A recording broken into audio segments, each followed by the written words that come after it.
Howdy gamers, and I love video games.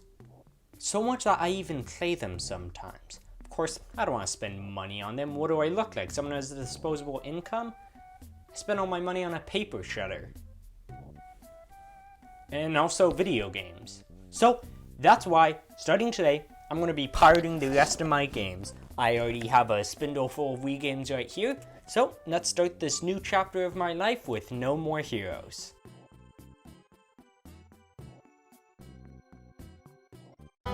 Dang it, not again. Video games are expensive, and with the 9th generation of video game consoles, it's just not getting any better, with companies trying to charge $70 for freaking Godfall. I don't want to spend that much to get my inflamed appendix removed, let alone something that got a 6 out of 10 from IGN. That's not even to mention stuff like NHL 21 Ultimate Edition costing $100, even though it's pretty much the same as the game that came before it, in the game that came before that, to the point where you might as well just buy NHL 95. It's games like those that make indie games so amazing, because not only are so many of them some of the best games of all time, but they're also dirt cheap. I paid $15 for Cuphead and got more time and had more fun with it than most AAA games. The combination of spending almost nothing and playing a genuinely fun game is what makes indie games so appealing, which is why one of my favorite indie games to recommend is Downwell. I've literally seen Bread more expensive than this. Except with Bread, that'll only last you an hour of fun, but with Downwell, I've gotten over 5 hours out of it, and I have a friend who's gotten over 12. That might seem like a pretty extreme difference in playtime, and that's because I'm better than him at video games. I mean, because Downwell is a roguelike.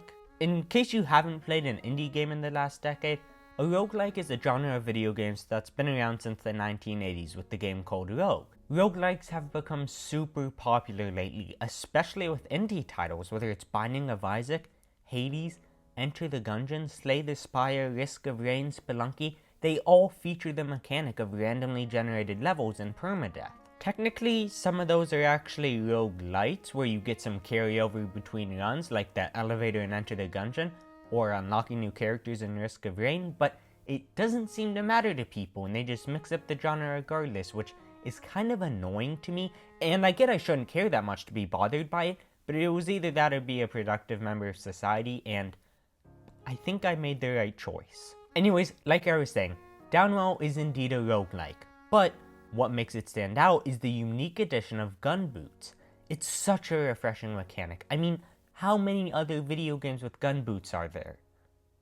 Okay, well, 4, but it's still a really cool idea, and it's not comparable to Bayonetta because 1, Rotaro has way more sex appeal, and 2, you can use them not only to shoot enemies, but also to slow your descent. There is a reason they didn't call this game Call of Duty Black Ops Cold War, because in Downwell, you're going down a well, with nothing except for Rotaro's trusty gun boots. In Downwell, there are 7 of them, and you always start off with the machine gun, which is your basic all-around weapon that uses 1 charge per shot, charge being this game's version of ammo.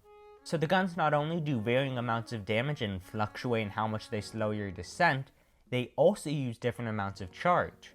For example, the shotgun uses 5 charges, which is the most amount in the game, but to make up for that, it has a lot of recoil and does a lot of damage. And if you ever need to reload, you just land on something, whether that be the ground or an enemy. But if 8 charges, the amount you start with, isn't doing it for you, you could always get more from gun modules or the free market. The shop appears randomly throughout the game, and in it you can find an unnamed salesman trying to sell you rice balls, sushi, curry, energy drinks, car batteries, and with the graphics of this game, you kind of just have to take his word on it. All of the different items cost varying amounts, and they also have different effects on Rotaro. Some heal you, give you more charge, both, or give you an extra hit point. But there's no standard price for anything, because the further you go down the well, the more gems stuff will cost. Gems being this game's form of currency, which you can get from killing enemies, gem veins, or breaking blocks. But I'm sure by now you're wondering how exactly this game is as a roguelike, considering all I've talked about so far is gun boots in the economy. And well, for starters, like every roguelike, if you die, your run ends, and you're sent all the way back to the beginning, which might sound frustrating, but it's really not. each run you get further and further, which is encouraging. And it might sound like it would get stale doing the same thing over and over again, but there are random elements to help mix things up. First off, the levels are procedurally generated, meaning it's unlikely any run will ever be the same, which is awesome. And I get that procedural generation gets a bad rap because sometimes it has a really funny quirk of not working, but here it works so well. I genuinely didn't know it was procedurally generated until I checked a list of O.J. Simpson quotes, and sure enough, it was right there next to his other famous quote, "I've been a great citizen." And O.J. Simpson is right. I mean, maybe not about the "I've been a great citizen" part, but Downwell's chunk-based procedural generation mixed with its other random elements makes it a great roguelike. Of course, I'm not gonna pretend like the procedural generation is perfect, because it's not. Although it does function flawlessly, I literally didn't even notice that it was procedurally generated, which is pretty telling about the randomness of it, and also how bad I am at noticing things. Oh shoot, these aren't plugged in. I'm not sure how many different chunks there are, but there either aren't enough, or a lot of them just feel the same. Fortunately, it still works because Downwell is a short game, so I never grew tired of playing through it before I actually beat it. But the level of randomness and the level layout could be a lot better. I don't think I could sink over 12 hours into Downwell because of that, but on the other hand, the chunks do work better than you would expect from me ranting about them thanks to the length of the game. In some roguelikes, back-to-back playthroughs when you die can be really unappealing just because of how long each run takes, but in Downwell, one run if you beat it takes around 20 minutes with 5 of those coming from the final boss, so it can be really easy to want to play just one more round. Of course, the procedural generation isn't the only thing to attribute to this feeling. There's also the guns I was talking about earlier, which I know it seems weird to mention them for a second time, but look how many coins I have in Nintendo Land. I'm a guy you can trust. When you're going through Downwell, sometimes you'll see a safe zone, which is a place where time comes to a stop. You can stand in them all you want and no enemies or Donkey Kong Jr. for the Atari can come get you. And if you head into the safe zones, you can either find a shop or a cave, with the caves containing gun modules or gems. This is where one of my favorite parts of Downwell comes into play, because the guns that are in each safe zone are randomized, which on its own is awesome, but no matter what the gun is, you'll get rewarded for picking it up with either more charge or a health refill. This means even if it's a gun you hate, you're still encouraged to pick it up. In a game like Contra, if I had the shotgun, I'm literally never gonna pick up any other gun. Why would I? They're just objectively worse. But in Downwell, the game encourages you to mix up the guns you use each time, causing guns to become less stale because you're going to pick up a new gun almost every time you enter a safe zone. The game could have just done this by randomly swapping your guns, but this makes you feel like you have more freedom in the matter, despite it being totally random. The game also tries to add more randomness with the power-ups in the game, but I feel like it completely falls flat. After completing a stage, you'll be faced with a choice between 3 different random upgrades. They're all different from each other. One might cause a blast after stomping on an enemy, or suck in nearby gems, but there are only 20 of them, and by the time you get to the final boss, you'll have 16 power-ups. And if you're a math fan, you might have noticed that means when you do a run and make it to the final boss, you'll only be missing 4 power-ups, so they don't feel varied between runs. It's not like Enter the Gungeon where you'll have a completely different loadout each time you play because, well, most runs in Downwell will feel the same since you'll have almost the entirely same power-up loadout between runs, since there are only 4 you won't have by the end. Plus, usually you'll pick your favorite, so those 4 might be the same every time, especially because there are power-ups that are just objectively worse. However, I should clarify that this is only really bad when you're replaying the game after you've already beat it. Before you've beaten the game, it works perfectly because you'll be experimenting with all of them, trying them out one by one and seeing how they pair together.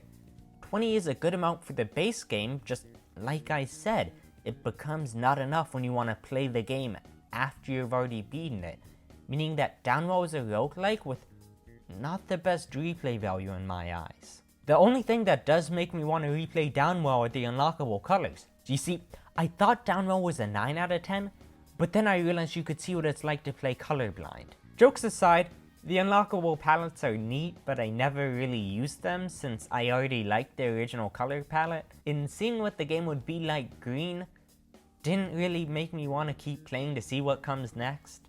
What did make me want to keep playing though was the combo system.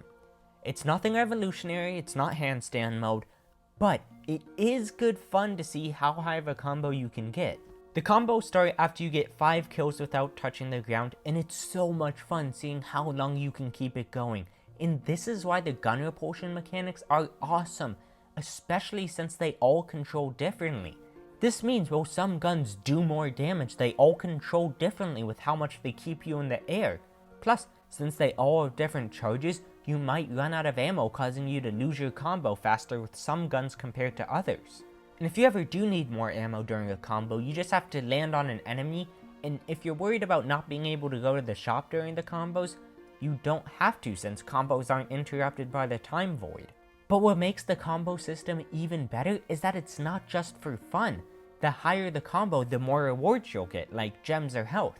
It's addicting, trying to get a higher and higher number.